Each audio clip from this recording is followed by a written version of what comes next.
Hello, this is Deborah Bishop for Conscious Nashville. I'm excited to be here and to introduce to you our next interview. This is a little different than what we've done in the past, and that this interview is related to an event that's happening here in Nashville very soon, on November 18th, that would be a Friday, at 7 p.m. This is a free screening of the documentary Misrepresentation. This is a very poignant and entertaining piece of information that is not only important to you and I, but for generations to come. In fact, Conscious Nashville and our allies and friends, the Integrative Life Center, thought that this was so important that we felt it would be best to feature an individual who is key in bringing this information to us, and that is Dr. Brian Hooper.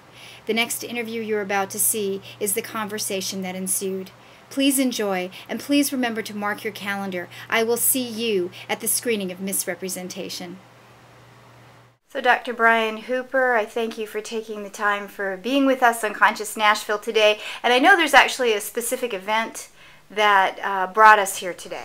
I'm really excited about the screening of Misrepresentation. It's going to be held on the 18th of this month. That's a Friday. And this month would be November. At 7 p.m. at First Lutheran Church on 8th. Just off of Broadway in downtown Nashville. And it's important that we get the message of this video out there, because it's about how it is that women have been misrepresented in the media, underrepresented in government and industry, and what the images that we do see tell our young girls about what it means to be a woman in this world. I have just a couple of stats from the video that I'd like to share with you today, just to kind of give you an idea of some of the things that are covered.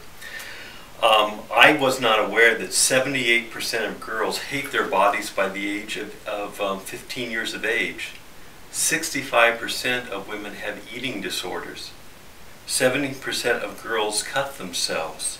And women are 56% of the population, and yet only 17% of Congress. Now, those are staggering statistics.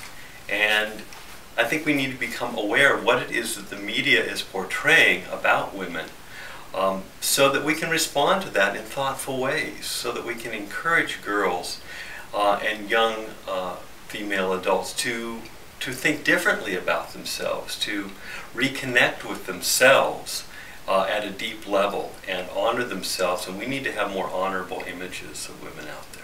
Absolutely. So, Dr. Hooper, what put you on this path? I was a Lutheran pastor for 27 years, and I still am, although I'm not serving in a parish. I went on to do advanced degrees in psychology, and so I'm licensed here in Tennessee as a clinical pastoral therapist. And when I came to town, I decided to affiliate with a local Lutheran church, and I'm part of an adult study on Sunday mornings of looking at contemporary issues. So the leader of the class suggested that we as a class might want to view this video, and I said, why just, contain it to the class? Why not share it with the rest of Nashville? And the reason that's important for us as spiritual folks is because we believe that our message is about helping people reconnect to God, to themselves, and to each other. To recognize the wholeness and that gets expressed in wholeness in this world. And so that's how it is that I'm behind really a push to get the word out there. When you say wholeness, what do you mean? I mean recognizing a person's fullest potential, recognizing how it is that we live in this world not as isolated beings, but we live in community with each other.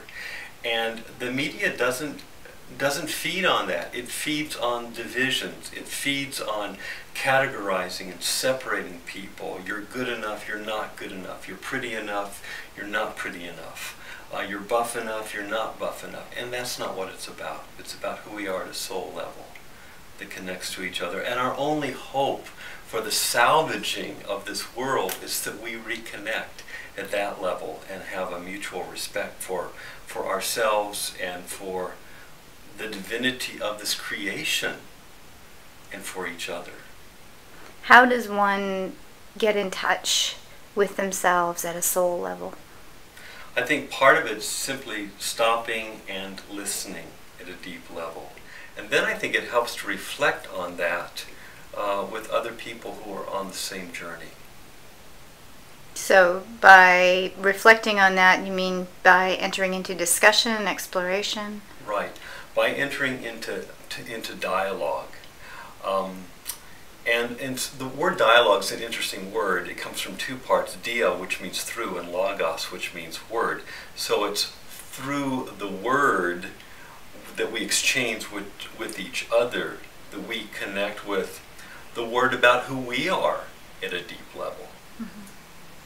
What do you think that the modern, or contemporary, better word, contemporary media does to the whole idea of soul and spirit? I think it dismisses it entirely. You know, we have been taught to really, in many ways, to love things and to use people, rather than to utilize things in a thoughtful way and to use them in the service of humanity. So we need to find new. This is why ecology is so important. This is why we're suffering in this world in terms of global warming, is because people have been concerned simply with what seems to be expedient in the moment, and it ends up fracturing us rather than bringing us back together and reconnecting us with this earth.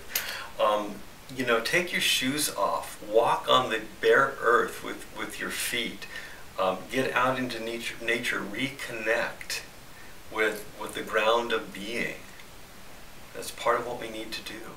Mm-hmm. And with the television, the computer, the images, the imagery, that obviously misrepresentation is focusing on an educational reason, for educational purpose. Right. What do you think about, what can we do about that type of programming? How can it change? Well, I think we can look at the fact, and the video talks about this, so I encourage people to go see it and learn some of those how-tos. But we can recognize this culture of acquisition is in part what continues to fuel the media. So we ought to be thoughtful about what it is that we are acquiring, where it is that we're shot. I haven't turned on the TV in my home for 2 months. I honestly haven't. And I'm thinking about disconnecting it altogether and only using that particular service that I'm connected to for my internet connection. I can selectively watch what I want to watch on Hulu, you know. And that's very little. I think we can take some time to be involved with public versions of radio and television and support those. We can support that with time, we can support it with money, we can support it by simply choosing to watch some things and not watch other things. Mm-hmm. We can be involved in the local arts as well. What a wonderful way for people to connect with their souls is to be involved in the arts. Visual arts, tactile arts, the performing arts. I was very privileged as a child to be raised in a family where I was given lots of different lessons in the arts. Do I use those on a daily basis? Maybe not in an overt way, but it's attuned me to how it is that I see my world and how I seek to live in an artful kind of way, aware of what's in my environment, and in creating an environment that feels comfortable for other people to enter into. So with the documentary, and it's showing on the date again? November the 18th mm-hmm. at 7 p.m. Mm-hmm. At First Lutheran in downtown Nashville on 8th, just off of Broadway. Okay. With the viewing of this, you had entered, in the beginning you mentioned some statistics. Right. Okay. And I'd love to know more your concepts, like you mentioned the women in government and how few of them there actually are. Yes.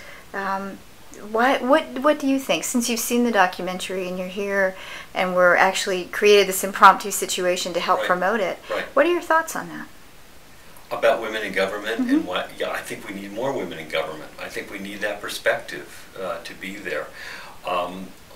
You know, I'm a man looking from a man's perspective at women when they get together, And what I see is a creativity oftentimes that men don't bring to the table.